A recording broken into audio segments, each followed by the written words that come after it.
नमस्कार विद्यार्थी मित्रांनो. विदर्भ आय एस अकॅडमीच्या प्लॅटफॉर्मवरती तुमचं सर्वांचं या ठिकाणी खूप खूप स्वागत आहे. आपण मित्रांनो बघत आहोत या ठिकाणी बघा ग्रुप सी पूर्वपरीक्षा, ज्याला आपण तलाठी पूर्वपरीक्षा असं म्हणतो आहे मित्रांनो.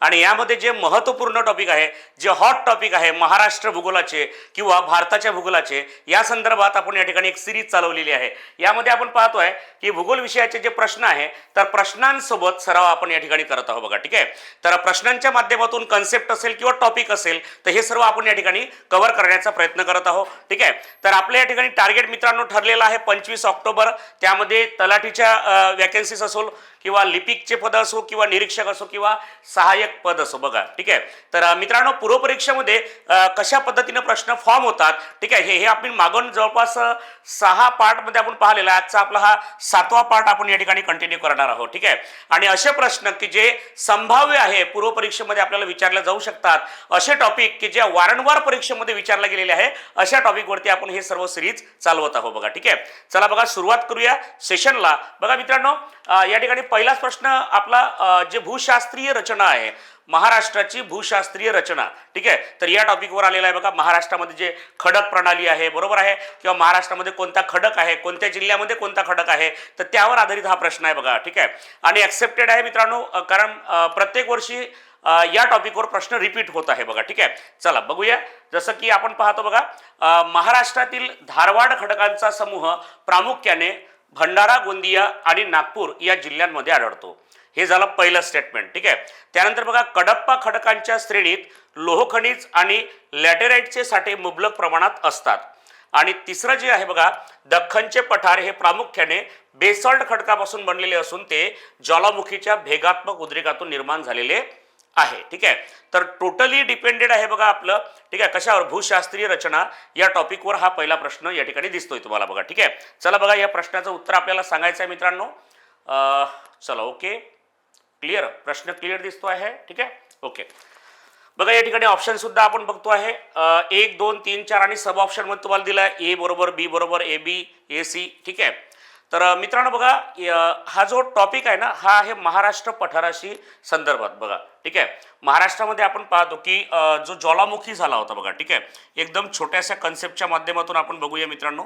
ठीक आहे, म्हणजे महाराष्ट्रामध्ये जे खडक प्रणाली आहे तर कशा पद्धतीने ते प्रश्न आपल्याला आयोग विचारला जातो बघा. ठीक आहे, किंवा आयोग विचारतो. ठीक आहे, एक सेकंद बघा. चला पहा, तर महाराष्ट्रामध्ये मित्रांनो आपण पाहतो की बेसॉल्ट खडक किंवा बेसॉल्टचं जे पठार आहे ते निर्माण होण्याच्या आधी एक खडक प्रणाली होती बघा. ठीक आहे, त्यामध्ये आपण पाहतो की कडप्पा खडक असेल, बरोबर आहे, कडप्पा. ठीक आहे, आर्कियन खडक असेल, कडप्पा आर्कियन, बरोबर. ठीक आहे, त्यानंतर धारवाड खडक आहे, कडप्पा आर्कियन धारवाड, बरोबर आहे. गोंडवान आहे, गोंडवान, कडप्पा आर्कियन धारवाड गोंडवान, बरोबर आहे. त्यानंतर ज्वालामुखीय खडक आहे, बरोबर आहे. त्यानंतर विंध्ययन खडक आहे. ठीक आहे, तर हे खडक प्रणाली आपल्याला महाराष्ट्रामध्ये पाहायला मिळत होत्या, बरोबर आहे. परंतु आपण पाहतो की जो दख्खनचं पठार आपलं जे तयार झालेलं आहे, ठीक आहे, तर तेव्हा बेसिक लाव्हा या सर्व खडकांवर पसरला, त्यामुळे हे खडक गाडल्या गेलेत बघा.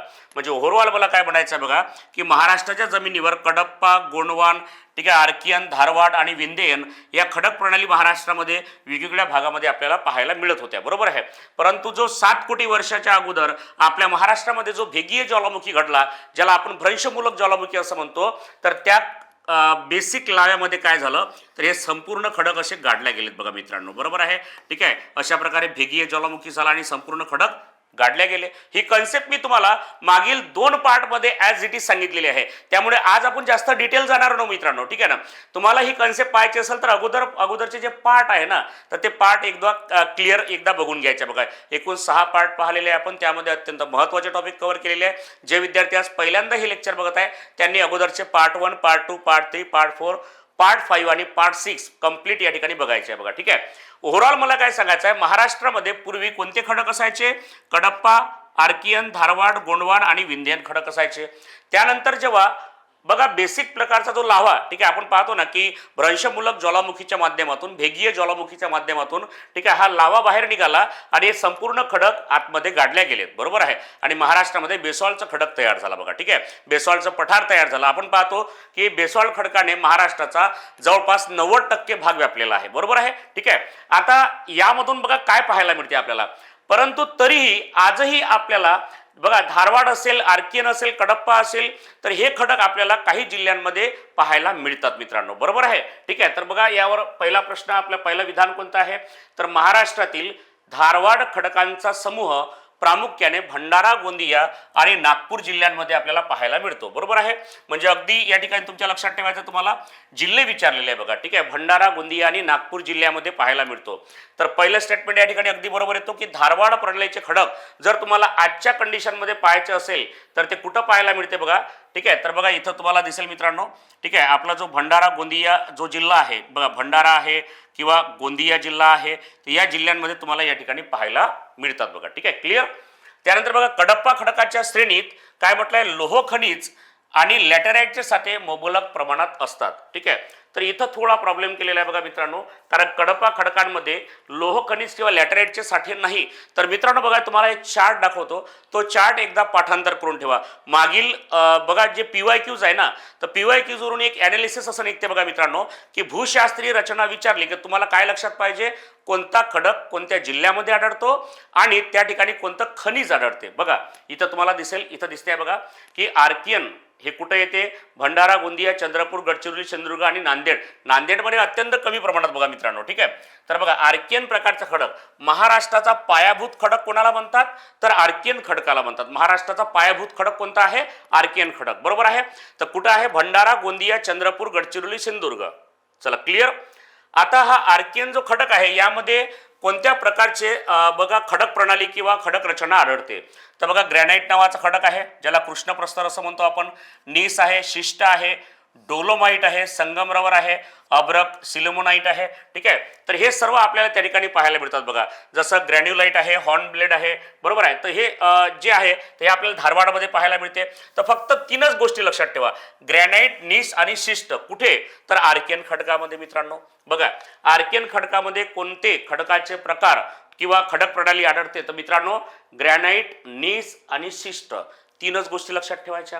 आणि महाराष्ट्रात कुठे कुठे आढळते बघा आर्कियन खडक, तर भंडारा, गोंदिया, चंद्रपूर, गडचिरोली, म्हणजे सरळ सरळ काय म्हणायचं, पूर्व विदर्भ बघा. ठीक आहे, फक्त यामधलं काय नागपूर आणि वर्धा थोडं मायनस केलेलं आहे बघा. ठीक आहे, आणि इकडे पहा कोकणामध्ये सिंधुदुर्ग आणि मराठवाड्यातलं नांदेड. ठीक आहे, तर नांदेडमध्ये अत्यंत अल्प प्रमाणात नाही घेतलं तरी चालेल बघा तुम्ही. ठीक आहे, तर एवढे जिल्हे आर्कियन, बरोबर आहे. त्यानंतर बघा आपला प्रश्न कशावर आहे, धारवाड.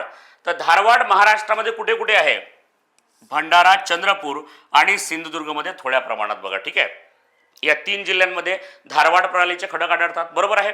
आता बघा या ठिकाणी दिसते तुम्हाला धारवाड प्रणालीच्या खडकामध्ये कोणत्या प्रकारचे खनिज किंवा खडक प्रणाली आढळते. बघा डोलोमाइट आहे, संगमरवरचा दगड दिसतो आपल्याला, अभ्रक आहे, सिलिमोनाइट आहे. ठीक आहे, तर हे सर्व आपल्याला या ठिकाणी पाहायला मिळते. सोबत बघा ग्रॅन्युलाइट आहे, बरोबर आहे, हॉर्न ब्लेड आहे, गारगोटी आहे. तर हे दगड किंवा खनिज संपत्ती आपल्याला त्या ठिकाणी पाहायला मिळतात बघा. कुठे, धारवाडमध्ये. आता धारवाडवर प्रश्न काय आहे बघा मित्रांनो, इथं दिसेल तुम्हाला धारवाड खडकाचा समूह प्रामुख्याने भंडारा, गोंदिया, नागपूर. बघा धारवाड खडकाचा समूह कुठं आहे, भंडारा, गोंदिया, नागपूर. बघा म्हणजे तर भंडारा आहे, गोंदिया आहे, नागपूर आहे, चंद्रपूर आहे, सिंधुदुर्ग आहे, तर या जिल्ह्यांमध्ये तुम्हाला पाहायला मिळेल. ठीक आहे, येत आहे लक्षात. चला त्यानंतर बघा, आता बघा पुढे काय म्हटलेलं आहे, कडप्पा खडकाच्या श्रेणीत लोह खनिज आणि लॅटेराइटचे साठे आहे म्हणते. आता कडप्पा खडक जर म्हटलं तर बघा तुम्हाला दिसेल कडप्पा. कडप्पा खडकामध्ये बघा काय दिसते आपल्याला, शेल, चुनखडी, गारकुटी. बघा काय म्हटलेलं आहे, शेल आहे, चुनखडी आहे, गारकुडी आहे, बरोबर आहे. येत्या लक्षात, चुनखडीचा प्रकार लक्षात ठेवा कुठे, कडप्पा प्रणालीमध्ये मित्रांनो. परंतु इथं बघा काय म्हटलेलं आहे की कडप्पा खडकाच्या श्रेणीत लोह खनिज म्हटलेलं आहे.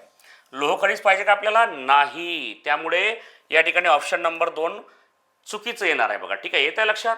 त्यानंतर बघा दख्खनचं पठार हे प्रामुख्याने बेसॉल्ट खडकापासून बनलेलं आहे. आताच आपण डायग्राममध्ये पाहिलं होतं. ठीक आहे, की आपलं जे महाराष्ट्रामध्ये जे दख्खनचं पठार आहे किंवा महाराष्ट्राचं पठार आहे हे कशापासून बनलेलं आहे, तर बेसॉल्ट खडकापासून बनलेलं आहे. आणि ही एक ज्वालामुखीय भेगात्मक उद्रेकातून निर्माण झालेली आहे, ज्याला आपण भ्रंशमूलक ज्वालामुखी किंवा भेगीय ज्वालामुखी असं म्हटलेलं आहे, बरोबर आहे. ठीक आहे, म्हणजे तिसरं स्टेटमेंट या ठिकाणी अगदी बरोबर आहे बघा. ठीक आहे, येतं लक्षात.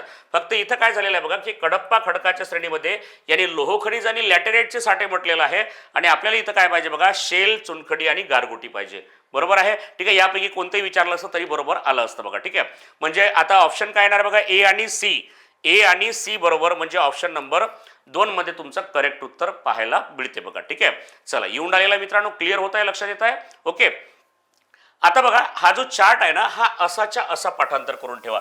बघा मी तर म्हणतो की याचा एक छोटासा स्क्रीनशॉट घेऊन घ्या आणि हा पाठच झाला पाहिजे. 2 मिनिटांमध्ये याचं पाठांतर होईल मित्रांनो. बघा ठीक आहे, आता इथं काय दिलेलं आहे, खडक कोणत्या जिल्ह्यामध्ये आणि बघा त्यामध्ये आढळणारी खनिज संपत्ती किंवा खडकांचे प्रकार. ठीक आहे, तर या ठिकाणी दिलेले आहे, स्पष्टपणे दिलेला आहे. हा टेबल असाच्या असा तोंडपाठ करून ठेवा, याचा एक स्क्रीनशॉट घेऊन ठेवायचा. ठीक आहे, म्हणजे यावेळेस तुम्हाला खडक प्रणालीवर प्रश्न आला तर तो चुकणार नाही बघा मित्रांनो. ठीक आहे, तर हा होता आपला आजच्या सेशनचा पहिला प्रश्न. नेक्स्ट बघा दुसरा प्रश्न दिसतोय आपल्याला की खालील विधाने विचारात घ्यायची आहे आणि त्यामध्ये 2 स्टेटमेंट आपल्याला पाहायला मिळतात. बघा खालील विधाने विचारात घ्या. शिवालिक टेकड्या या हिमालयातील सर्वात नवीन व दक्षिणेकडील पर्वतश्रेणी आहे. बघा हे पहिलं स्टेटमेंट अगदी बरोबर आहे. याच्या आधीचा बघा पार्ट नंबर 6 जर तुम्ही पाहिला असेल, ठीक आहे, 6व्या भागामध्ये आपण जे पाहिलं असेल तर मी याला टोटली एक्सप्लेन केलेलं आहे बघा. ठीक आहे, तिथे सुद्धा हे स्टेटमेंट मी टाकलं होतं एका प्रश्नामध्ये, बरोबर आहे, किंवा त्याला आधुनिक पर्वतरांग असं सुद्धा म्हणतात बघा. ठीक आहे, तर सर्वात नवीन पर्वतरांग सुद्धा त्याला म्हटलं जाते. शिवालिक टेकड्या या हिमालयातील सर्वात नवीन व दक्षिणेकडील पर्वतश्रेणी आहे असं या ठिकाणी घोषित केलेलं आहे. आपण मी तुम्हाला सांगितलं होतं ना की हिमालयाचे बघा 4 प्रकार पडतात, बरोबर आहे. हे सर्वात जे वरची लेअर आहे याला आपण काय म्हटलं आहे, ट्रान्स हिमालय म्हटलेलं आहे. काय म्हटलेलं आहे मित्रांनो, तर ट्रान्स हिमालय म्हटलेलं आहे. त्याच्यानंतर बघा हा जे दुसरी जे लाईन आहे याला काय म्हटलेलं आहे, तर याला बृहद हिमालय असं म्हटलेलं आहे. बघा काय म्हटलं आहे, बृहद हिमालय म्हटलेलं आहे. तिसरा जो प्रकार पडतो याला काय म्हटलेलं आहे बघा, याला मध्य हिमालय. काय म्हटलेलं आहे, मध्य हिमालय म्हटलेलं आहे. त्याला हिमांद्री सुद्धा म्हटलेलं आहे, हिमांद्री, बरोबर आहे, येतं लक्षात. त्याला लेसर हिमालय सुद्धा म्हटलेलं आहे, बरोबर. आणि सर्वात दक्षिणेकडे सर्वात शेवटची सर्वात नवीन पर्वतरांग जी आहे त्याला म्हटलेलं आहे शिवालिक पर्वतरांग. काय म्हटलं आहे मित्रांनो, तर शिवालिक पर्वतरांग असं म्हटलेलं आहे बघा. येऊन आलेलं मित्रांनो, लक्षात पहा. शिवालिक टेकड्या या हिमालयातील सर्वात नवीन व दक्षिणेकडील पर्वतश्रेणी आहे. बघा सर्वात नवीन आणि दक्षिणेकडील म्हटलं तर शिवालिक. ओके, त्यानंतर बघा काय म्हटलंय, पूर्वांचल हिमालयामध्ये, ठीक आहे, गारो, खासी आणि जैतिया. काय म्हटलेलं आहे, गारो, खासी आणि जयंतिया किंवा जैतिया टेकड्यांचा समावेश होतो. अगदी बरोबर आहे. आपण पाहतो ना की भारताचा हा जो बघा हे सिक्कीम आहे, ठीक आहे, आणि इकडे बघा 7 झोन सिस्टरचा भाग दिसेल तुम्हाला बघा.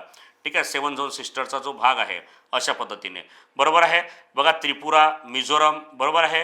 त्यानंतर बघा आसाम आहे, मेघालय आहे, अरुणाचल प्रदेश आहे, ठीक आहे, मणिपूर, नागालँड, बरोबर आहे. हे सर्व जे राज्य आहे 7 झोन सिस्टर, तर या ठिकाणी बघा काय म्हटलेलं आहे, मेघालय राज्यामध्ये गारो, खासी, जैतिया या टेकड्या तुम्हाला पाहायला मिळतात. बरोबर आहे, कुठे, तर पूर्वांचल हिमालयामध्ये. याला पूर्वांचलच्या टेकड्या सुद्धा म्हणतात बघा मित्रांनो. ठीक आहे, तर कुठे आहे, तर आपल्या 7 झोन सिस्टरमध्ये, ज्याला आपण लहान लहान राज्य आहे ना, पूर्वांचलचे राज्य, 7 बहिणींचा प्रदेश, तर त्या ठिकाणी. ठीक आहे, तर बघा जगातील सर्वात जास्त पावसाची नोंद कुठं झालेली आहे, तर इथेच गारो, खासी, जैतिया या टेकड्यामध्ये.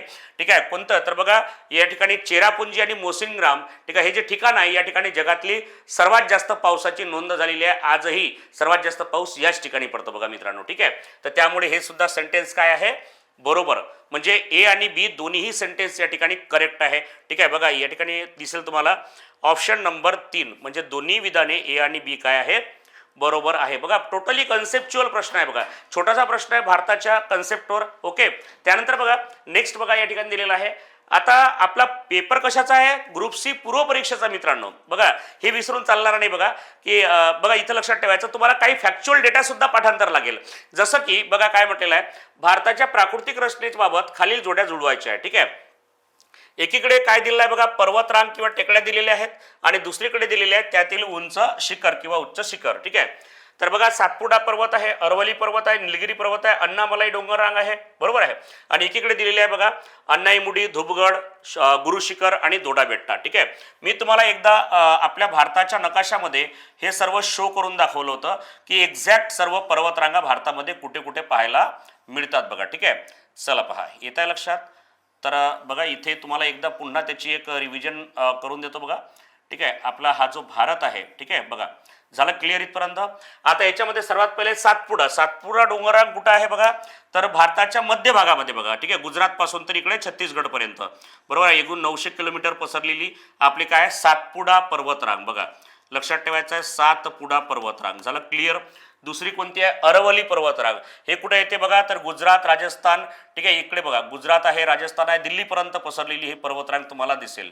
बरोबर आहे. कोणती आहे अरवली पर्वतरांग. अरवली पर्वतरांग आहे. बरोबर आहे. त्यानंतर निलगिरी पर्वतरांग.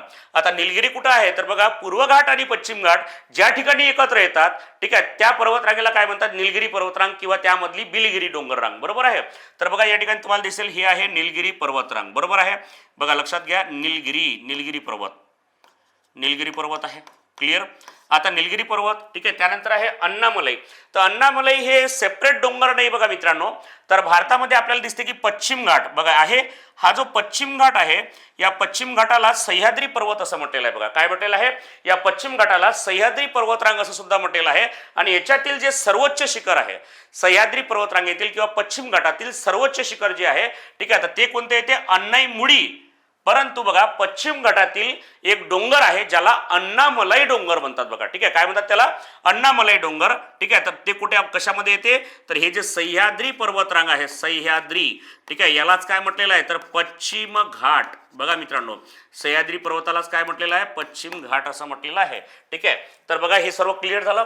आता सातपुडामधील सर्वोच्च शिखर कोणतं आहे धूपगड. बघा इथं लक्षात ठेवायचं सातपुडामधील सर्वोच्च शिखर मित्रांनो लक्षात ठेवायचं बरं, स्टेप बाय स्टेप सर्व लक्षात ठेवायचं आहे. सातपुडा पर्वतातील मध्य प्रदेशमध्ये येते बघा कोणतं येते धूपगड. बरोबर आहे. 1350 मीटर उंचीचं आहे. ओके. तर बघा लक्षात ठेवायचं. मग ए ला 2 पाहिजे आपल्याला. ए ला 2 इथे आहे आणि ए ला 2 इथे आहे. म्हणजे ऑप्शन नंबर 4 कट करायचं आणि ऑप्शन नंबर 1 कट करायचं. 2 किंवा 3 मध्ये तुमचं या ठिकाणी आन्सर असायला पाहिजे. ओके. त्यानंतर बघा अरवलीमधील सर्वात उंच शिखर गुरु शिखर 1722 मीटर उंचीचं बघा. ठीक आहे. मग बी ला 3 बघा बी ला 3 आहे, इथं पण बी ला 3 आहे. ओके. नेक्स्ट आहे निलगिरी पर्वत. निलगिरी पर्वतातील कोणतं येते दोडा बेट्टा. सी ला 4 बघा काय आलेलं आहे सी ला 4 या ठिकाणी तुम्हाला दिसून आलेलं आहे. निलगिरीमधील दोडा बेट्टा नावाचं शिखर बघा. निलगिरीमध्ये दोडा बेट्टा नावाचं शिखर होत आहे. क्लिअर होत आहे बघा मित्रांनो. क्लिअर. ठीक आहे. एकदम स्पष्ट. बरोबर आहे. अरवलीमधलं गुरु शिखर आपण आताच पाहिलं. बरोबर आहे. आणि त्याच्यानंतर बघा अण्णामलई म्हणजे काय पश्चिम घाटातील सर्वोच्च शिखर कोणतं तर ते आहे अण्णाईमुडी. बरोबर आहे. तर बघा 2695 मीटर उंचीचं बघा मित्रांनो. ठीक आहे. तर हे लक्षात ठेवायचं आहे. आता याला काय येते बघा डी ला 1 म्हणजे ऑप्शन नंबर काय येणार आहे तर 2 मध्ये उत्तर येणार आहे. अण्णामलई म्हटलं तर अण्णाईमुडी, डी ला 1 बरोबर आहे आणि सी ला 4. अशा पद्धतीने हे लक्षात ठेवायचे बघा. ठीक आहे. इथं सातपुडा धूपगड 1350 मीटर उंचीचं, गुरु शिखर 1722 मीटर उंचीचं. ठीक आहे. क्लिअर होत आहे. लक्षात पहा. त्यानंतर बघा इथं दिसेल तुम्हाला की सह्याद्री पर्वतातील पश्चिम घाटातील अण्णाईमुडी 2695 मीटर उंचीचं आणि दोडा बेट्टा 2635 मीटर उंचीचं. बरोबर आहे. तर अशा प्रकारचे हे सर्व शिखर तुम्हाला पाहायला मिळतात. पर्वतरांगा शिखर आणि त्यांची उंची मीटरमध्ये हे पाठांतरच पाहिजे. महत्त्वाचे शिखर बघा. आणि बघा तुम्हाला सेपरेट इथं ॲड सुद्धा करून दिलेलं आहे. हे असंच्या असंच पाठ पाहिजे. वारंवार हे शिखरं तुम्हाला परीक्षेमध्ये विचारल्या चाललेले आहेत बघा. ठीक आहे. अण्णाईमुडी, ठीक आहे, हे आहे पश्चिम घाटातील सर्वोच्च शिखर. बरोबर आहे. सातपुडा पर्वतातील धूपगड 1350 सर्वोच्च शिखर, अरवलीमधील गुरु शिखर 1722 मीटर उंचीचं आणि निलगिरी डोंगर रांगातील दोडा बेट्टा 2637 मीटर उंचीचं. ठीक आहे. तर अशा पद्धतीने तुम्ही लक्षात ठेवायचं आहे बघा. ठीक आहे. तर म्हणजे फॅक्च्युअल सुद्धा कन्सेप्ट सोबत फॅक्च्युअल सुद्धा असलं पाहिजे बघा मित्रांनो. बरोबर आहे. ठीक आहे. म्हणजे काय तर तुम्हाला तलवारीसोबत, ठीक आहे, बिछवा आणि वाघनखं सुद्धा सोबत ठेवावं लागेल. तेव्हाच ते युद्ध आपल्याला जिंकता येईल मित्रांनो. ओके. चला पहा नेक्स्ट. आता मित्रांनो बघा ही टेस्ट सिरीज आपण पाहतो आहोत. ठीक आहे. आता मित्रांनो बघा आपण ग्रुप सी ची तयारी या ठिकाणी करत आहोत. बरोबर आहे. ग्रुप सी पूर्वपरीक्षा. तर ग्रुप सी पूर्वपरीक्षेची तयारी, ठीक आहे, अतिशय चांगली होण्यासाठी, सराव होण्यासाठी तुम्हाला विदर्भ IAS अकॅडमीच्या मार्फत ग्रुप सी पूर्वपरीक्षेची एक टेस्ट सिरीज या ठिकाणी प्रोव्हाइड करून दिलेली आहे मित्रांनो बघा. ठीक आहे. तर ही ऑफलाईन टेस्ट सिरीज आहे. सोबत तुम्ही ऑनलाईन सुद्धा जॉईन करू शकता बघा मित्रांनो. ठीक आहे. तर आता टेस्ट सिरीज लॉन्च झालेली आहे ऑलरेडी. 16 ऑगस्टला पहिला पेपर पण झालेला आहे मित्रांनो. ज्या विद्यार्थ्यांनी अजूनही टेस्ट सिरीज जॉईन केली नसेल अशा विद्यार्थ्यांनी मित्रांनो इथं काय करायचं आहे टेस्ट सिरीज जॉईन करा. तुम्हाला पहिला पेपर सुद्धा मिळेल बघा मित्रांनो. एकूण या ठिकाणी 8 पेपर आहेत बघा आणि प्रत्येक पेपर हा प्रत्येक रविवारी राहणार आहे. आठवड्याच्या, ठीक आहे, एका दिवशी रविवारी हा पेपर राहणार आहे आणि वेळ राहणार आहे पेपरचा 11 ते 12च्या दरम्यान बघा. ठीक आहे. कोणता दिसतोय 11 ते 12च्या दरम्यान हा पेपर तुमचा राहणार आहे प्रत्येक रविवारी बघा. ठीक आहे, असे एकूण किती तर 8 टेस्ट तुम्हाला पाहायला मिळणार मित्रांनो. ठीक आहे, आणि महाराष्ट्रामध्ये तुम्हाला सेंटर अवेलेबल करून दिले मित्रांनो. बघा, नागपूर आहे, चंद्रपूर आहे, यवतमाळ आहे, आर्वी आहे, दर्यापूर आहे. ठीक आहे, त्यानंतर अमरावती आहे. त्यानंतर बघा, मराठवाड्यामध्ये छत्रपती संभाजीनगर आहे. इकडे पश्चिम महाराष्ट्रामध्ये तुम्हाला कराड आहे बघा. ठीक आहे, येतं लक्षात. तर संपूर्ण महाराष्ट्रामध्ये ओव्हरऑल टेस्ट सिरीजचे ऑफलाईन सेंटर सुद्धा अवेलेबल करून दिलेले आहे. आणि ज्या विद्यार्थ्यांचं ऑफलाईन पॉसिबल होत नाही अशा विद्यार्थ्यांना ऑनलाईन सुद्धा सुविधा दिलेली आहे मित्रांनो. ऑनलाईन टेस्ट सिरीज जॉईन करण्यासाठी विदर्भ IAS अकॅडमी हे ॲप्लिकेशन डाउनलोड करायचं आहे, इन्स्टॉल करायचं आहे मित्रांनो. तुम्हाला ॲप्लिकेशनची लिंक डिस्क्रिप्शनमध्ये दिलेली आहे. आणि काही अडचण आली असेल तर तुम्ही कॉन्टॅक्ट नंबर तुम्हाला डिस्क्रिप्शनमध्ये दिलेला आहे, तुम्ही कॉलसुद्धा करू शकता. ठीक आहे, बघा येत आहे लक्षात मित्रांनो. आणि अतिशय क्वालिटी कंटेंट तुम्हाला या ठिकाणी सोडवायला मिळणार आहे. ठीक आहे, म्हणजे काय संभाव्य पेपर कसा असणार आहे ग्रुप सीचा, तर तो या ठिकाणी डिझाईन केलेला आहे मित्रांनो प्रत्येक आठवड्याला. ठीक आहे, तर जास्तीत जास्त संख्येने तुम्हाला हे जॉईन करायचं आहे. ओके, आणि सोबत याचं महत्त्व बघा की तुम्हाला प्रिंटेड स्पष्टीकरण तर दिल्याच जाईल.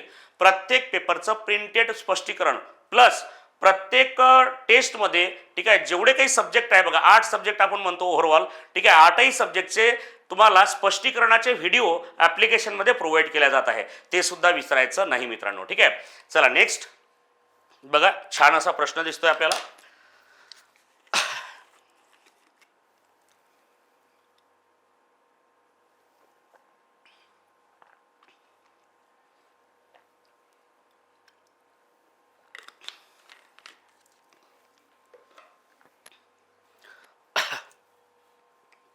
महाराष्ट्रातील मान्सूनपूर्व पर्जन्याबाबत खालील विधाने विचारात घ्या.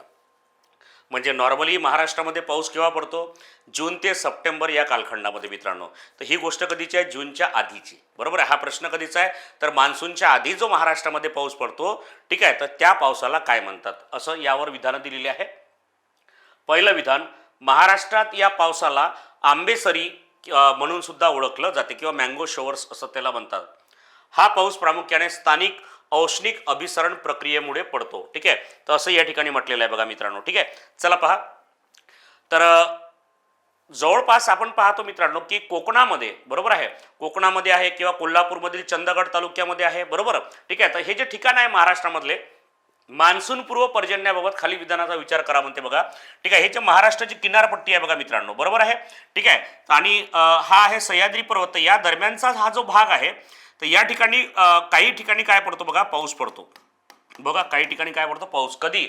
जून ते सप्टेंबर. बघा काय म्हटलेलं आहे, जून ते सप्टेंबर हा पावसाळ्याचा कालखंड आहे. जून ते सप्टेंबर. ठीक आहे, हा काय आहे, सप्टेंबर हा आहे पावसाळ्याचा कालखंड. परंतु जूनच्या आधीच महाराष्ट्रामध्ये काही ठिकाणी पाऊस पडतो. ठीक आहे, तर काय म्हटलंय पहा, महाराष्ट्रात या पावसाला काय म्हटलेलं आहे, आंबेसरी असं म्हटलेलं आहे. बरोबर आहे, येऊन आलं लक्षात मित्रांनो. त्यानंतर बघा इकडे जर पाहिलं आपण कोल्हापूर वगैरे त्या ठिकाणी त्याला वळवाचा पाऊस असं म्हणतात बघा. दुपारी 4 वाजता जो पडतो, ठीक आहे, उन्हाळ्यामध्ये जो पाऊस पडतो त्याला वळवाचा पाऊस सुद्धा या ठिकाणी म्हटलेला आहे. बरोबर आहे. ठीक आहे, तर हे पहिलं स्टेटमेंट अगदी बरोबर आहे.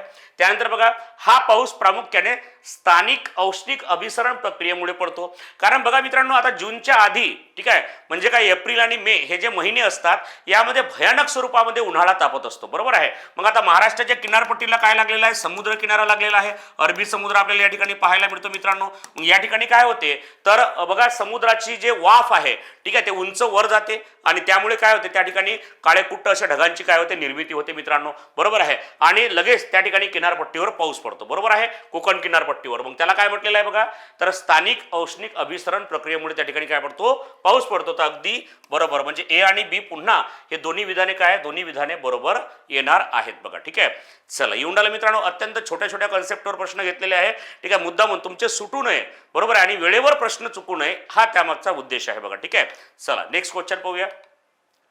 भारताच्या हवामानावर परिणाम करणाऱ्या एल निनो प्रवाहाबाबत खालील विधाने ओळखा.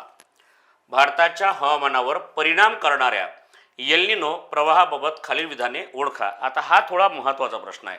ठीक आहे, म्हणजे एक इंटरनॅशनल कन्सेप्ट आहे बघा मित्रांनो. ठीक आहे, परंतु आता आपल्या महाराष्ट्रामध्ये सध्या ती चालू आहे असं म्हटलं तरी चालेल. ठीक आहे, एकदम सोपा एकदम प्रश्न आहे बघा मित्रांनो. एल निनो आणि ला निनो अशा 2 कन्सेप्ट आहेत बघा. ठीक आहे, आणि ज्या वर्षी एल निनो तीव्र असतो त्या वर्षी भारतात मान्सूनचा पाऊस काय पडतो म्हणते, सामान्यतः सरासरीपेक्षा कमी पडतो. ठीक आहे ना. तर एल निनो हा पेरूच्या किनाऱ्याजवळ निर्माण होणारा सागरी उष्ण प्रवाह आहे असं सुद्धा म्हटलेलं आहे. ठीक आहे, तर दोन कन्सेप्ट पहिले मी तुम्हाला क्लिअर करून देतो बघा. यल निनो बघा काय म्हटलेलं आहे, एक सेकंड, ठीक आहे, ओके. यल निनो, यल निनो, यल निनो हा काय आहे मित्रांनो बघा, तर हा आहे उष्ण प्रवाह. काय आहे? उष्ण प्रवाह, उष्ण प्रवाह, बरोबर आहे. आणि एक आहे ला निनो. तर ला निनो म्हणजे काय होते बघा, ला निनो म्हणजे मित्रांनो हा आहे थंड प्रवाह, थंड प्रवाह, बरोबर आहे. समुद्रामध्ये उष्ण प्रवाह, थंड प्रवाह असतात. विषुववृत्ताकडून ध्रुवाकडे जे वारे वाहतात त्याला काय म्हटलं आहे, उष्ण प्रवाह. आणि ध्रुवाकडून जे विषुववृत्ताकडे वारे वाहतात त्याला थंड प्रवाह असं म्हटलेलं आहे. ही कन्सेप्ट आपण मागे पण पाहिली होती, ठीक आहे. चला पहा, तर एल निनो हा पेरूच्या किनाऱ्याजवळ निर्माण होणारा उष्ण सागरी प्रवाह आहे असं म्हटलेलं आहे बघा, ठीक आहे. एकदम छोट्याशा डायग्राममध्ये आपण हे समजून घेऊ मित्रांनो बघा, ठीक आहे.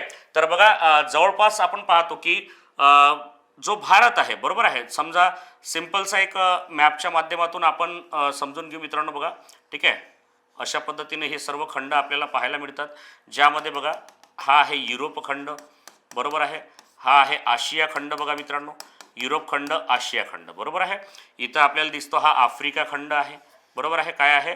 आफ्रिका खंड आहे, ठीक आहे. चला ओके, आफ्रिका खंड, ठीक आहे. त्यानंतर बघा इथं येतो उत्तर अमेरिका खंड, ठीक आहे, त्याला सोडून द्या. आणि हा आहे दक्षिण अमेरिका खंड, ठीक आहे. चला एक सेकंड बघा, तर हा येतो दक्षिण अमेरिका खंड. आता दक्षिण अमेरिका खंड, बरोबर आहे. तर पेरू, चिली, अर्जेंटिना, ब्राझील हे देश कुठे येतात, तर दक्षिण अमेरिका खंडामध्ये येतात बघा, ठीक आहे. तर जो पेरूचा किनारा आहे बघा मित्रांनो, पेरूचा किनारा म्हटलेला आहे, बरोबर आहे. तर बरोबर, अगदी बरोबर बघा. आता बघा इथं दिसतं तुम्हाला ही जी लाईन आहे ही आहे 0 डिग्रीची, बरोबर आहे. म्हणजे विषुववृत्त बघा आफ्रिका खंडाच्या मधोमध काय गेलेलं आहे, विषुववृत्त गेलेलं आहे, ठीक आहे. त्यानंतर आपण पाहतो की 23.5 डिग्रीचं जे आहे ते कुठून गेलेलं आहे, भारतामधून सुद्धा गेलेलं आहे. त्याला आपण कर्कवृत्त म्हणतो. आणि 23.5 दक्षिण गोलार्धामध्ये म्हटलं तर त्याला मकरवृत्त असं म्हणतात, बरोबर आहे, ठीक आहे. तर बघा हा जो दक्षिण अमेरिका खंड आहे या ठिकाणी जो पेरू नावाचा देश आहे त्या ठिकाणी या सागरी प्रवाहाची निर्मिती होते. कोणाची? तर बघा हा आहे यल निनो. बघा काय म्हटलेलं आहे, यल निनो हा सागरी प्रवाह या ठिकाणी तयार होतो. कुठे? विषुववृत्तावर हा तयार होतो, ठीक आहे. कारण दक्षिण अमेरिका खंड कशावर येतो, तर विषुववृत्तावर येतो बघा मित्रांनो. आणि त्याच ठिकाणी पेरू नावाचा देश सुद्धा आहे, कुठे? दक्षिण अमेरिका खंडामध्ये, बरोबर आहे. आणि मग काय होते बघा, हे पॅसिफिक महासागरामध्ये या प्रवाहाची निर्मिती होते. आणि हा प्रवाह जेव्हा कुठे येतो बघा, तर थोडं व्यवस्थित लक्षात घ्या आता, ठीक आहे. कुठे येतो? विषुववृत्तावर येतो. तर त्याच दरम्यान बघा जून ते सप्टेंबर या कालखंडामध्ये पडणारा जो पाऊस आहे आपल्या भारतामध्ये, तर जून महिन्याच्या सुरुवातीला किंवा मे महिन्याच्या शेवटी, ठीक आहे. तर यावेळेस काय होतं बघा मित्रांनो, की प्रदीर्घ प्रवास करून आलेले जे वारे आहे, पॅसिफिक महासागरावरून प्रवास करून आलेले जे वारे आहेत ते भारताच्या दिशेकडे अशा प्रकारे येत राहतात, बरोबर आहे. याला आपण मान्सून वारे असं म्हणतो बघा मित्रांनो. तर हे वारे, मान्सून वारे आपल्या भारतामध्ये येत असतात, म्हणजे हिंद महासागरावर येत असतात.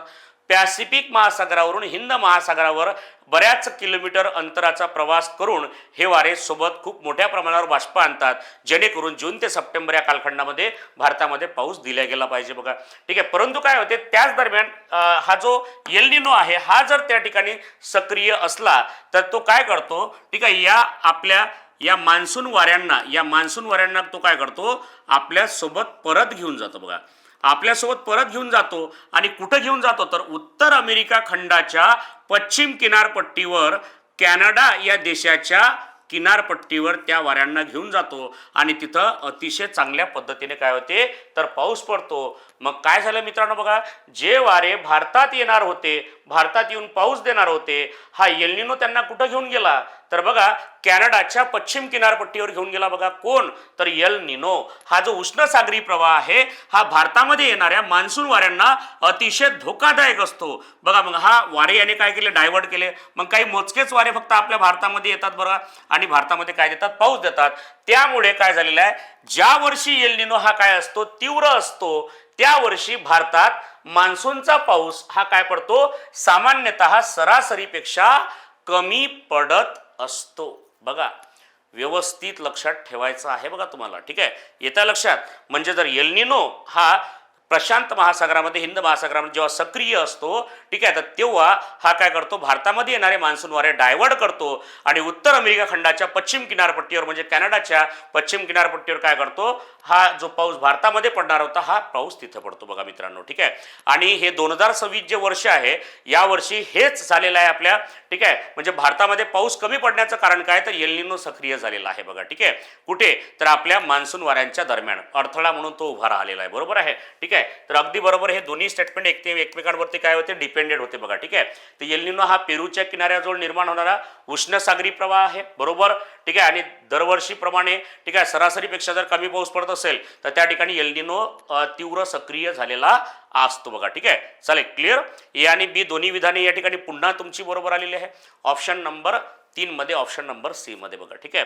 चालेल बघा, एक मोठी कन्सेप्ट होती, कमी वेळात सांगण्याचा प्रयत्न केला बघा. ठीक आहे. तुमच्या लक्षात आलीच असेल. एखाद्या वेळेस आपण एल निनो आणि ला निनो ठीक आहे या संदर्भात एक छान असं लेक्चर घेऊया. ठीक आहे. कारण त्या ठिकाणी जगाचा एक नकाशा आपल्याला पाहिजे बघा, मोठा. बरोबर आहे. आणि त्याला तेवढा वेळ द्यावा लागेल, कमीत कमी 15 ते 20 मिनिट त्याला वेळ द्यावा लागतो. ठीक आहे. चालेल बघा. चला पहा नेक्स्ट बघा. कोपेनचे हवामान विभाग बघा काय म्हटलेलं आहे, तर कोपेनचे हवामान विभाग या वर्गीकरणानुसार खालील जोड्यांपैकी कोणती जोडी अचूक आहे असं म्हटलेलं आहे. ठीक आहे. कोणती जोडी बरोबर आहे असं म्हटलेलं आहे. पण कोपेनचं हवामानाचा प्रश्न सोडवण्याच्या आधी ठीक आहे कोपेनचे हवामान प्रदेश आपल्याला माहीत पडले पाहिजे. ठीक आहे. कोपेन एक शास्त्रज्ञ आहे बघा मित्रांनो. बघा इथं तुमच्यासाठी अतिशय छान पद्धतीने एक माहिती डिझाईन करून आलेली आहे बघा. ठीक आहे. एकदा रीड करून घ्या बघा व्यवस्थित. बस एवढ्या चार्टवर तुम्हाला प्रश्न सोडवायचे आहे, बस दॅट्स ऑल.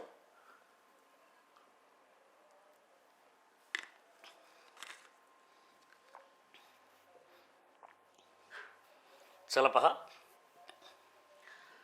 AMW बघा, सांकेतिक कोड एका ठिकाणी दिलेले आहे. AMW आहे, AW आहे, BSHW आहे. ठीक आहे. हवामानाचे प्रकार सुद्धा दिलेले आहे. उष्णकटिबंधीय मान्सून हवामान, बरोबर आहे. उष्णकटिबंधीय सॅव्हाना हवामान, उष्णकटिबंधीय म्हणजे निमशुष्क स्टेपी हवामान, बरोबर आहे. असे प्रकार या ठिकाणी दिलेले आहे. आता महाराष्ट्रातील प्रदेश या ठिकाणी दिलेले आहे बघा. जिल्हे कोकण किनारपट्टी व पश्चिम घाट, उन्हाळा उष्ण व दमट, कोरडा काळ अत्यंत अल्प, बरोबर आहे. असं या ठिकाणी म्हटलेलं आहे. म्हणजे कोकण किनारपट्टीमध्ये पश्चिम घाटामध्ये काय दिसते आपल्याला, AMW, बरोबर आहे. बघा एकदम साध्या पद्धतीने जर लक्षात ठेवायचं असेल तर कसं लक्षात ठेवता येईल बघा. ठीक आहे. चला पहा. ओके. बघा हा जो आपला महाराष्ट्र आहे बघा मित्रांनो. ठीक आहे ना. बघा इथं दिसेल तुम्हाला की जो महाराष्ट्र आहे, ओके. आता महाराष्ट्रामध्ये आपला एक सह्याद्री पर्वत पण आहे बघा. ठीक आहे. महाराष्ट्रामध्ये सह्याद्री पर्वत पण तुम्हाला या ठिकाणी दिसेल. हा आहे सह्याद्री पर्वत, बरोबर आहे. झालं क्लिअर.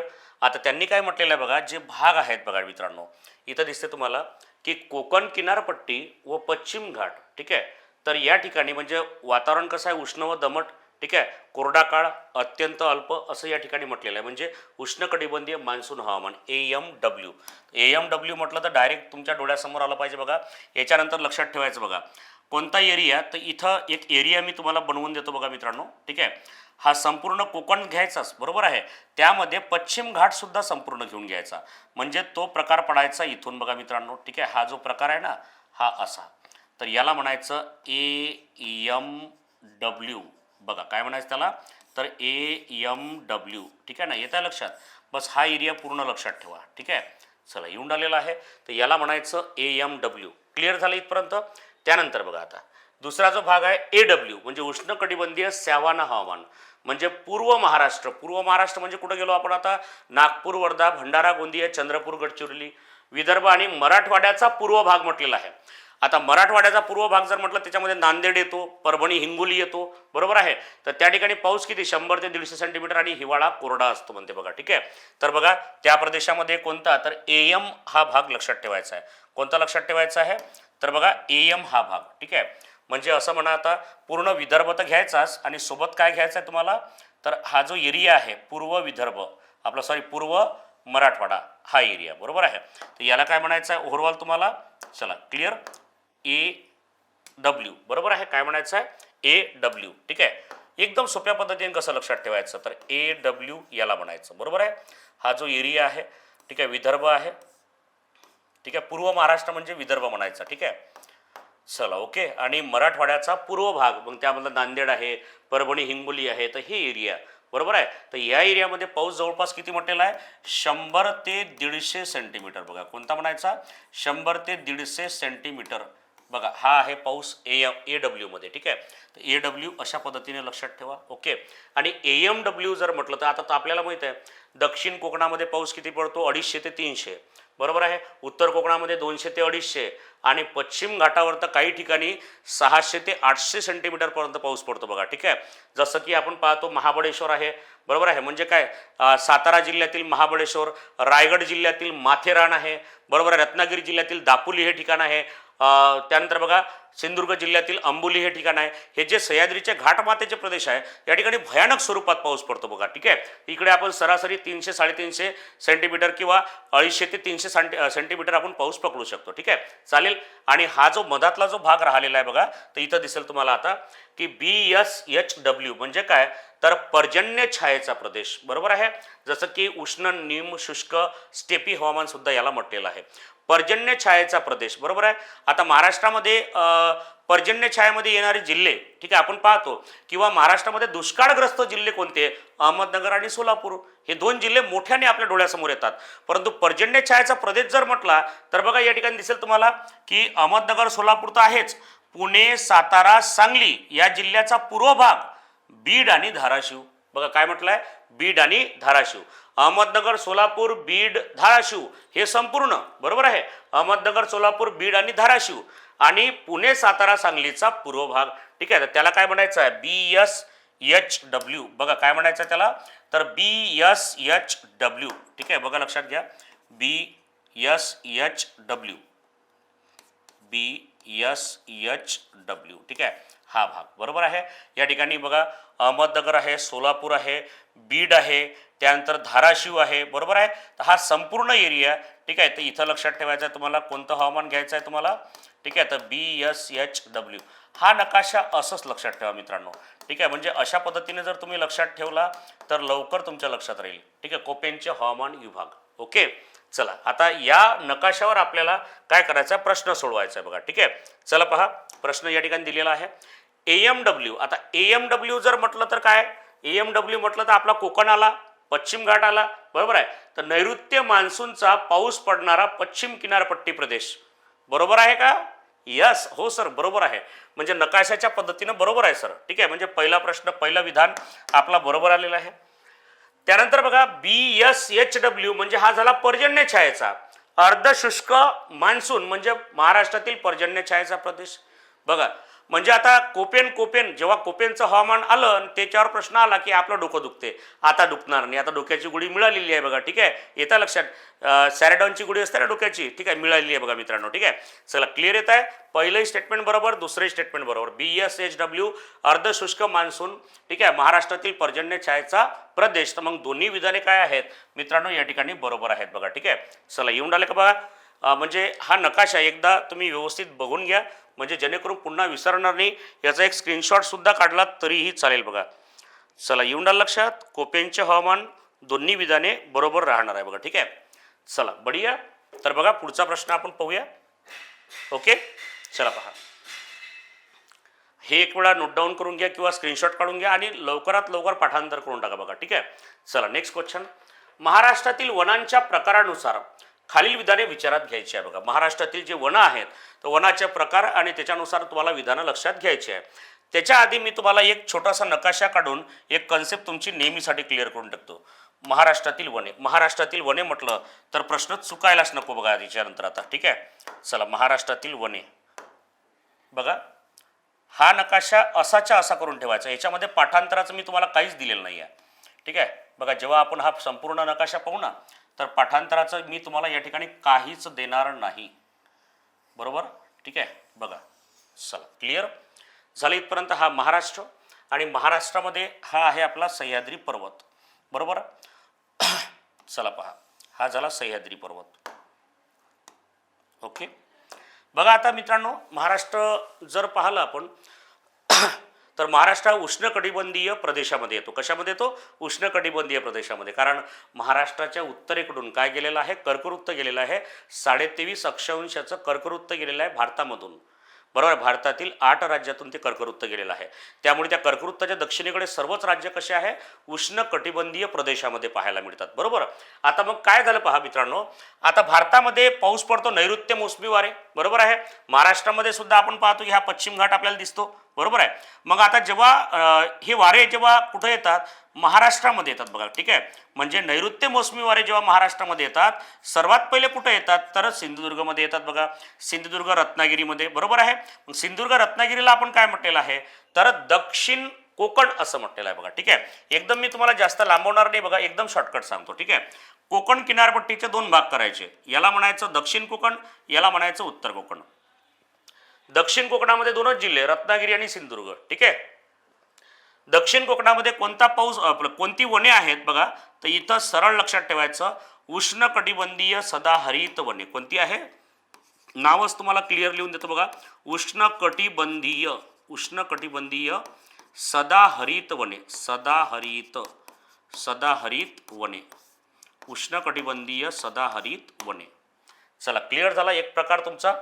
बघा या ठिकाणी दिसून राहिलं का तुम्हाला, उष्णकटिबंधीय सदाहरित वने म्हटलं तर कुठं जायचं तर सरळ सरळ घ्यायचं बघा, रत्नागिरी आणि सिंधुदुर्ग झालं. त्यानंतर बघा आता उत्तर कोकण. उत्तर कोकण म्हणजे का ठाणे, पालघर, रायगड, मुंबई उपनगर, मुंबई शहर. तर त्या ठिकाणी कोणता प्रकार बघा, उष्णकटिबंधीय शब्द सोडायचाच नाही, उष्णकटिबंधीय. ठीक आहे. हा पाठांतराचा भाग नाही, हा कन्सेप्टचा भाग आहे मित्रांनो. फक्त पहा एवढंच करा, वनांवर प्रश्न चुकणार नाही बघा. उष्णकटिबंधीय निम सदाहरित वने. कोणते आहे, निम सदाहरित वने. निम सदाहरित वने. बरोबर आहे. कारण काय, आता वन कशावर डिपेंडेड असतात मित्रांनो, तर त्या ठिकाणी किती सेंटीमीटर पाऊस पडतो, किती मिलीमीटर पाऊस पडतो बघा मित्रांनो, याच्यावर डिपेंडेड आहे महाराष्ट्रातील वने. महाराष्ट्रातील नाही, संपूर्ण जगातील वने बघा. ठीक आहे. एकच कन्सेप्ट की त्या ठिकाणी पर्जन्य किती पडते. बरोबर आहे. तर बघा या ठिकाणी पर्जन्य किती पडते बघा मित्रांनो, 250 सेंटीमीटर पेक्षा जास्त. बरोबर आहे. 250 सेंटीमीटर पेक्षा जास्त दक्षिण कोकणामध्ये. मग उष्णकटिबंधीय सदाहरित वने. त्यानंतर उष्णकटिबंधीय निमसदाहरित म्हणजे काय, पाऊस कमी पडतो ना बघा, किती पडतो तर 200 ते 250 सेंटीमीटर, म्हणजे 200 सेंटीमीटर प्लस कुठे पाऊस पडतो, उत्तर कोकणामध्ये. मग पाऊस थोडा कमी झाला म्हणून निमसदाहरित वने. बरोबर आहे. सदाहरित वने कशाला म्हणतात तर वर्षभर ते कसे असतात, हिरवी असतात, दाट असतात, घनदाट असतात. बरोबर आहे. निमसदाहरित म्हणजे काय, जंगल थोडं विरळ राहणार. बरोबर आहे. आणि सदाहरित पेक्षा थोडं कमी सदाहरित राहणार बघा. झाले 2 प्रकार क्लिअर. त्याच्यानंतर पहा. ठीक आहे. आता जसं आपण पाहतो कोकण किनारपट्टीच्या नंतर सर्वात जास्त पाऊस कुठं पडत असेल तर आपण पाहतो की गडचिरोली आहे, चंद्रपूर आहे, अमरावती, म्हणजे काय पूर्व विदर्भामध्ये म्हणायचं बघा. ठीक आहे. क्लिअर. मग पूर्व विदर्भ या ठिकाणी बघा, हा जो एरिया आहे जंगलाचा गडचिरोलीमध्ये, तर या ठिकाणी सुद्धा तुम्हाला काय दिसते तर सदाहरित वने. सदाहरित वने. ठीक आहे. परंतु अत्यंत छोटासा भाग आहे, त्यामुळे तो सोडला तरी चालेल. ठीक आहे. परंतु प्रश्नामध्ये आला तर पकडून ठेवायचं बघा, सोडायचंच नाही बिलकुल. ठीक आहे. झालं इथपर्यंत. त्याच्यानंतर पहा काय झालेलं आहे की आता महाराष्ट्रामध्ये छोट्या मोठ्या खूप साऱ्या टेकड्या आहेत, डोंगर रांगा आहेत. बरोबर आहे. जसं आपण पाहतो ना, सुरजागड आहे, भामरागड आहे, चिरोलगड आहे, गायखुरी टेकड्या आहे, सानाताला डोंगर, श्रीकुंड डोंगर, गरमसूरच्या टेकड्या, हे सर्व कुठं आहेत पूर्व विदर्भामध्ये. मग या डोंगर रांगांमध्ये सोबतच बघा सातमाळा आहे, अजिंठा आहे, हरिश्चंद्र, बालाघाट आणि शंभू महादेव डोंगर रांग आहे. बरोबर आहे. तर हे जे छोट्या मोठ्या डोंगर रांगा आहे, सह्याद्रीच्या ज्या उपडोंगर रांगा आहे, तर मित्रांनो या डोंगर रांगेवर कोणता पाऊस पडतो. ठीक आहे. तर इथं लक्षात ठेवायचं 150 ते 200 सेंटीमीटर पाऊस पडतो. किती, 150 ते 200 सेंटीमीटर पाऊस असणाऱ्या भागामध्ये कोणती वने असतात तर आर्द्र पानझडी वने. बघा काय म्हटलेलं आहे, आर्द्र पानझडी वने. बघा थोडं व्यवस्थित लक्षात घ्या, आर्द्र पानझडी वने. आर्द्र पानझडी वने. वनांवर प्रश्नाला चुकणारच नाही बघा. किती म्हटलेलं आहे, 150 ते 200 सेंटीमीटर. 200 थोडं जास्त होईल, 150 पावणे 200 असं पकडायचं. बरोबर आहे. मी एकदम ओव्हरऑल तुम्हाला प्रश्न कसा सोडवायचा ते सांगत आहो बघा. कुठे तर टेकड्या, डोंगर रांगा, उपडोंगर रांगा या ठिकाणी. झालं क्लिअर झालं इथपर्यंत. आता जिथे पाऊस किती आहे, 100 ते 150 सेंटीमीटर पाऊस आहे, त्या ठिकाणी कोणते वन असतात बघा. आता हा जो खाली भाग दिसून राहिला आहे तुम्हाला बघा, ठीक आहे, तर खाली भाग म्हणजे कोणता, तर बघा ज्या ठिकाणी डोंगर रांगा नाही आता, बरोबर आहे, तर त्या ठिकाणी कोणतं पकडायचं बघा, एक मिनिट लक्षात घ्या. ठीक आहे, म्हणजे आता बघा जसं गोदावरी नदीचा खोरा आहे, भीमा नदीचा खोरा आहे, कृष्णा नदीचा खोरा आहे, पैनगंगा नदीचं, वर्धा नदीचं खोरा आहे, तर या ठिकाणी जवळपास या ठिकाणी जे आपल्याला पाहायला मिळते, ठीक आहे, तर ती कोणती वने आहे बघा मित्रांनो, तर ते लक्षात ठेवायचे तुम्हाला. ठीक आहे, पानझडी वने, बघा कोणती वने म्हणायचं, पानझडी वने, बरोबर आहे. ठीक आहे, तर पानझडी वनांमध्ये बघा आर्द्र पानझडी वने, आर्द्र पानझडी वने झालं, याला म्हणायचं शुष्क पानझडी वने. शुष्क म्हणजे कोरडे, शुष्क पानझडी वने. शुष्क पानझडी वने जर म्हटलं तर बघा किती म्हणायचं, 100 ते 150 सेंटीमीटर एवढा पाऊस, किंवा 100 ते 125 म्हटलं तरी चालेल, बरोबर आहे. झालं, क्लिअर झालं इथपर्यंत. त्याच्यानंतर बघा आता मित्रांनो, ज्या ठिकाणी अत्यंतच कमी पाऊस पडतो, अत्यंत कमी पाऊस पडतो बघा, ठीक आहे, म्हणजे किती, 50 सेंटीमीटर पेक्षाही कमी पाऊस पडतो, तर त्या ठिकाणी कोणती वने असतात बघा मित्रांनो, व्यवस्थित लक्षात द्यायचं. ठीक आहे, मग हा एरिया कोणता, तर हा एरिया आहे मराठवाड्याचा.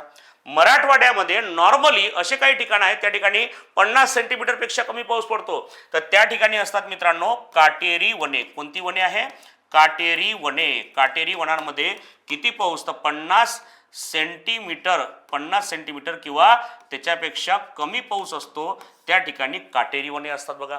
आणि त्यानंतर सर्वात शेवटी एक लक्षात घ्या मित्रांनो, की जिथं महाराष्ट्राची किनारपट्टी आहे, बरोबर आहे, म्हणजे समुद्र संपला जमीन सुरू होतो, हा जो भाग आहे बघा, हा जो भाग तुम्हाला या ठिकाणी पाहायला भेटतो, ठीक आहे, ज्या ठिकाणी समुद्राच्या लाटा जमिनीला लागतात, तर त्याला काय म्हणतात बघा, त्या ठिकाणी कोणती वने आहे, तर लक्षात ठेवायचं, खाजन वने. काय म्हणतात त्याला, खाजन वने, किंवा त्याला सुंदरी वने सुद्धा म्हणतात, बरोबर आहे, किंवा त्याला कांदळ वन सुद्धा म्हणतात, कांदळ वन सुद्धा म्हणतात. कारण काय, या ठिकाणी काय झालेलं आहे, नद्यांचं पाणी इकडे येऊन आलेलं आहे, समुद्राच्या लाटा इकडे येऊन आलेल्या आहे, त्या ठिकाणी दलदलीचा प्रदेश तयार होतो, बरोबर आहे, तर त्यामुळे त्या ठिकाणी खाजन वने, सुंदरी वने किंवा कांदळ वने या ठिकाणी तयार होत असतात बघा मित्रांनो. अत्यंत म्हणजे कन्सेप्च्युअल पद्धतीने तुम्ही हे लक्षात ठेवू शकता. हा नकाशा लक्षात ठेवा, कधीच विसरसाल नाही बघा मित्रांनो, वनांवरचा एकही प्रश्न तुमचा सुटणार नाही, बरोबर आहे. चला आता एवढ्या बेसवर प्रश्न सॉल्व्ह होतो का चेक करू आपण. ठीक आहे, चला पहा. महाराष्ट्रातील वनांच्या प्रकारानुसार खाली विधाने विचारात घ्या. तर उष्णकटिबंधीय सदाहरित वने प्रामुख्याने, सदाहरित वने प्रामुख्याने महाबळेश्वर, माथेरान, अंबोली या भागात आढळतात. अगदी बरोबर आहे, आत्ताच पाहिलं आपण बघा. उष्णकटिबंधीय सदाहरित वने काय म्हटलं मी तुम्हाला, बघा कोकणी किनारपट्टी आहे, ठीक आहे, सह्याद्रीचा घाटमाथा ज्या ठिकाणी भयानक स्वरूपात पाऊस पडतो, 300, 400, 500, 600 सेंटीमीटर पर्यंत पाऊस पडतो, बरोबर आहे, तर त्या ठिकाणी कोणती वने असतात, तर बघा अगदी बरोबर आहे, सदाहरित वने. चला क्लिअर झालेलं आहे, कोणती वने असतात, तर सदाहरित वने असतात. ओके, नेक्स्ट बघा, उष्णकटिबंधीय आर्द्र पानझडी वनामध्ये सागवान हा महत्वाचा वृक्ष आहे. कारण पानझडी वनांमध्ये उष्ण असो किंवा बघा आर्द्र पानझडी असो की शुष्क पानझडी असो, दोन्हीमध्ये मुख्य पानझडी वृक्ष कोणता आहे, तर तो आहे सागवान. बघा कोणता घ्यायचा, तो घ्यायचा सागवान. सेकंड नंबरचं स्टेटमेंट सुद्धा काय आहे, बरोबर आहे. चला येऊन आलं लक्षात, आर्द्र पानझडी असो किंवा शुष्क पानझडी असो, ठीक आहे, सागवान हा सर्वात महत्वाचा पानझडी वृक्ष. ओके, नेक्स्ट आहे बघा, काटेरी वने 50 सेंटीमीटर पेक्षा कमी पाऊस पडणाऱ्या अहमदनगर, सोलापूर आणि सांगली जिल्ह्यामध्ये आढळतात. हे तर विशेष नाही, आता शेवटचा पॉईंट मी तोच सांगितला तुम्हाला बघा, ठीक आहे, की काटेरी वनांमध्ये 50 सेंटीमीटर पेक्षा कमी, इथं कोणती वने असतात, काटेरी वने. कारण काय मित्रांनो, जे काटेरी वने असतात ना, ठीक आहे, तिथं काटेरी वनेच का असतात, कारण पाऊस कमी आहे.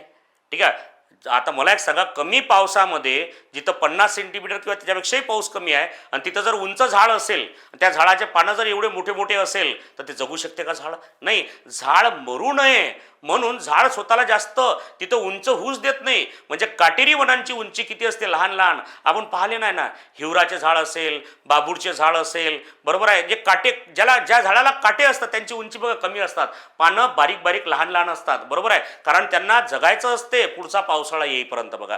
ठीक आहे, येत आहे लक्षात मित्रांनो.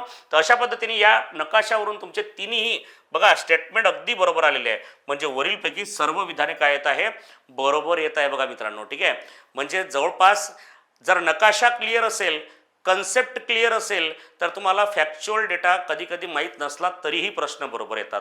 याचं हे एक्झाम्पल मित्रांनो. ठीक आहे, चला येऊन आलेला आहे मित्रांनो, लक्षात पहा. तर हा होता तुमचा प्रश्न क्रमांक 7. आणि त्याच्यानंतर बघा मित्रांनो, बघा आपण तलाठी परीक्षेची तयारी करत आहोत, म्हणजेच ग्रुप सी पूर्व परीक्षेची तयारी करत आहोत. ठीक आहे, त्यामध्ये आपण पाहतो की जवळपास ग्राम महसूल अधिकारी, ठीक आहे, 1539 पदं आहेत. लिपिक टंकलेखक 3148 पदं आहेत. सहाय्यक मोटर वाहन निरीक्षक 461 पदं आहे. तर हे संपूर्ण पदं आपल्याला दिसत आहे की एकूण पदं किती आहेत, जवळपास 5707 एवढे पद आहेत बघा. ठीक आहे, येत्या लक्षात मित्रांनो. आणि यासाठी आपण 1 ऑगस्ट पासून एक बॅच पण लॉन्च केलेली आहे बघा.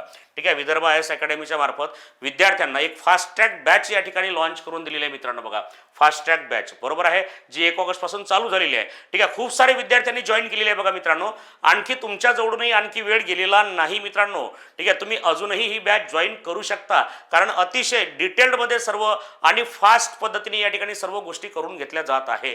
ठीक आहे, आपलं जे टार्गेट आहे 25 ऑक्टोबर, त्या हिशोबाने सर्व सिलेबस डिझाईन करून तुम्हाला या ठिकाणी लाईव्ह प्लस रेकॉर्डेड स्वरूपात ही बॅच प्रोव्हाइड केली जात आहे मित्रांनो. ठीक आहे, तर तुम्हाला ही बॅच जॉईन करायची असेल बघा, इथं 3 महिने या बॅचची व्हॅलिडिटी आहे आणि अनलिमिटेड व्ह्यूज तुम्हाला या ठिकाणी मिळणार आहेत मित्रांनो. यामध्ये तुम्हाला दिसत आहे की तुम्हाला मार्गदर्शन करणारे जे शिक्षक आहेत, ठीक आहे, संपूर्ण म्हणजे जवळपास आपण पाहतो की अर्ध्यापेक्षा जास्त जे सब्जेक्ट आहे स्वतः सागर सर तुम्हाला या ठिकाणी शिकवणार आहेत. बरोबर आहे, मॅथमॅटिक्स रिझनिंग असेल तर सचिन सर तुम्हाला या ठिकाणी मार्गदर्शन करणार आहे. ठीक आहे, सोबत जिओग्राफी सब्जेक्ट आहे, चालू घडामोडी सब्जेक्ट आहे, सुजय सर आणि मी स्वतः तुम्हाला गजानन सर या ठिकाणी शिकवणार आहोत. ठीक आहे, तर मित्रांनो बघा, तर हे संपूर्ण टीम तुम्हाला पूर्व परीक्षा काढण्यासाठी 100% मदत करणार आहे. ठीक आहे, तर मित्रांनो, ज्या विद्यार्थ्यांनी बॅच जॉईन केली नसेल त्यांनी लवकरात लवकर ही बॅच जॉईन करायची आहे. आणि जर तुम्हाला आणखी जर इन्फॉर्मेशन पाहिजे असेल तर कमेंटमध्ये तुम्ही सांगू शकता कशा प्रकारची तुम्हाला मदत पाहिजे तर. बरोबर आहे, किंवा कॉन्टॅक्ट नंबर दिलेला आहे, तुम्ही कॉल सुद्धा करू शकता मित्रांनो. ठीक आहे, बघा नेक्स्ट क्वेश्चन बघा, अत्यंत छोटा परंतु बघा फॅक्च्युअल डेटा असणारा हा प्रश्न. ठीक आहे, नद्या आहे आणि त्यांची उगमस्थाने आहे बघा. ठीक आहे,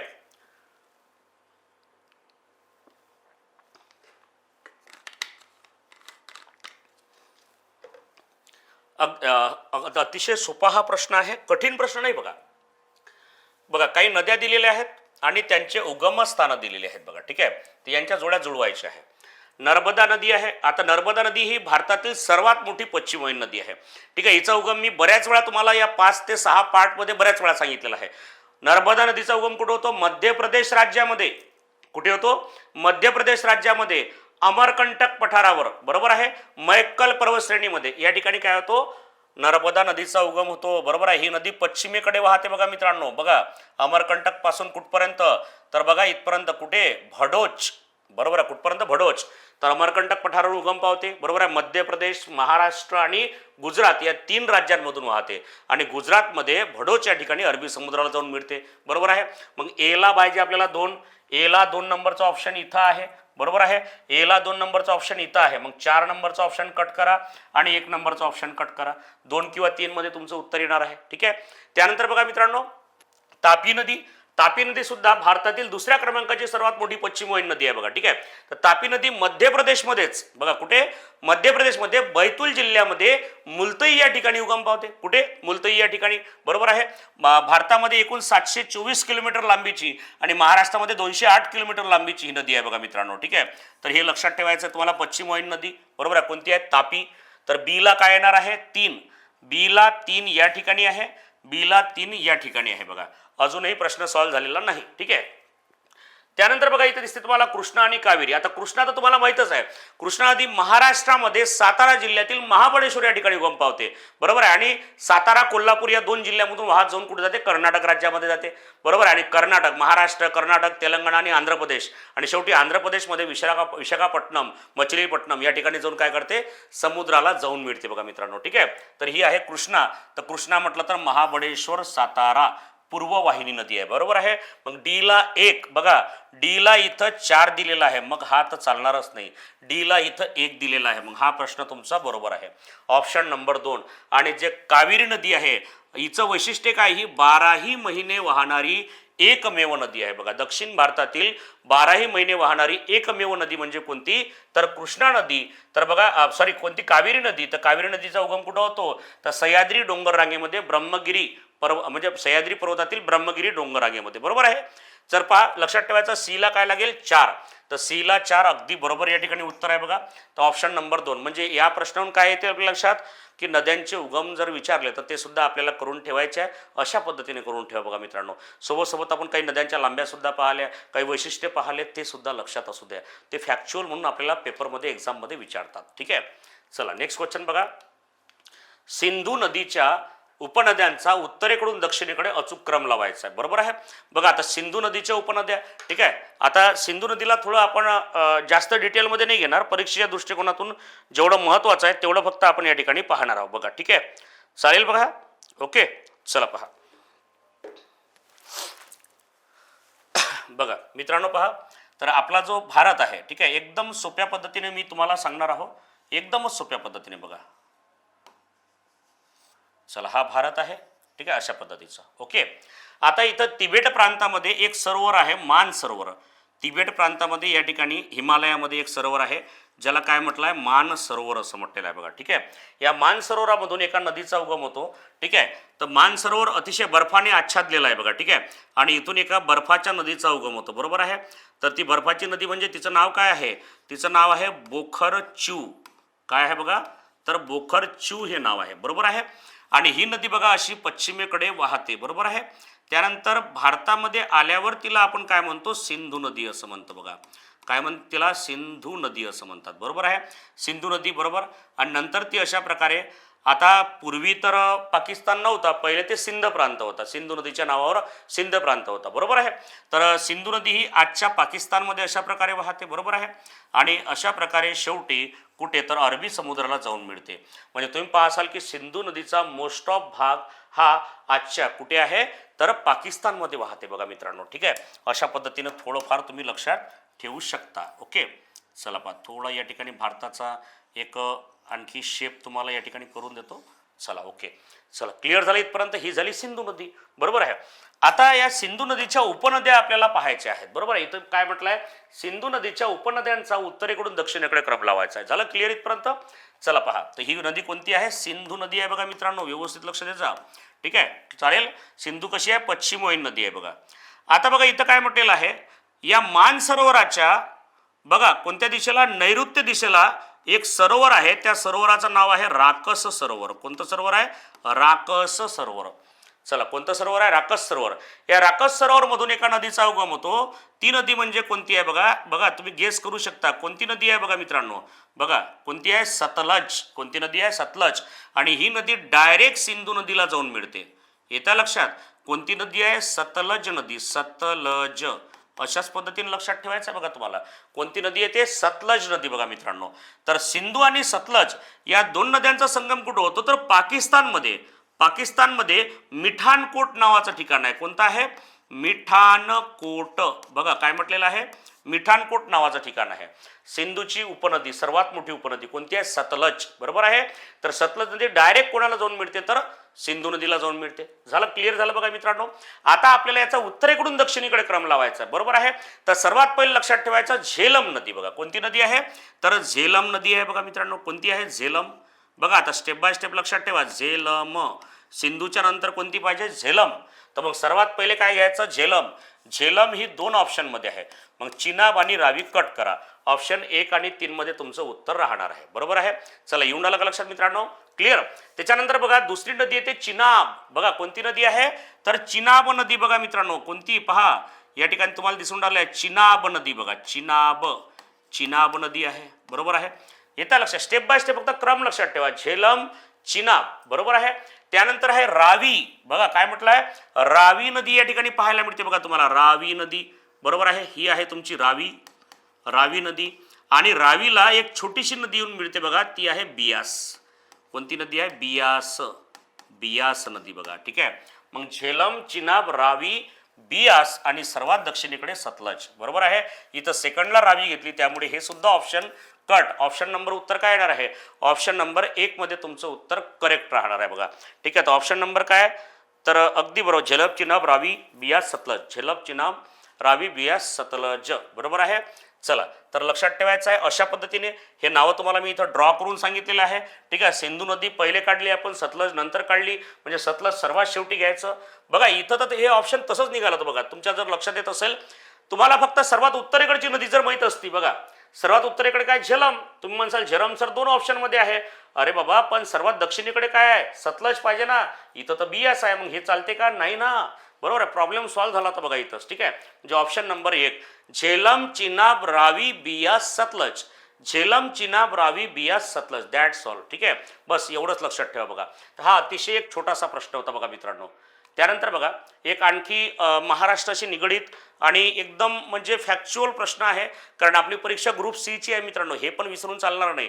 कन्सेप्ट तर चालेलच, कन्सेप्ट लागेलच, नकाशा तुमचा परफेक्ट लागेलच जिओग्राफी सब्जेक्टसाठी, परंतु सोबत तुम्हाला फॅक्च्युअल सुद्धा तेवढाच महत्त्वाचा आहे. ठीक आहे, महाराष्ट्रातील जे पिकं आहेत, ठीक आहे, व त्याचे सर्वाधिक उत्पादन घेणारा जो जिल्हा आहे, सर्वात जास्त उत्पादन घेणारा जो जिल्हा आहे, तर यांच्यात तुम्हाला जोड्या लावायच्या आहे बघा. ठीक आहे, एकीकडे पिकं दिलेली आहेत, एकीकडे जिल्हा दिलेले आहेत, कोणत्या जिल्ह्यात कोणतं पीक घेतलं जाते. तर कांदा आहे कुठे, जळगावमध्ये, बरोबर आहे. त्यानंतर बघा केळी आहे नाशिक, बघा म्हणजे काय तर इकडे जिल्हे दिले जळगाव, नाशिक, सोलापूर आणि सांगली. त्यानंतर द्राक्षे, डाळिंब, केळी आणि कांदा. तर अतिशय छोटे छोटे प्रश्न तुम्हाला या ठिकाणी पाहायला मिळतात बघा मित्रांनो. ठीक आहे, चला तर याचं करेक्ट उत्तर काय घ्यायचं आहे बघा. चला ओके, कांदा, कांदा जर म्हटलं बघा, कांदा कुठे घ्यायचा आपल्याला.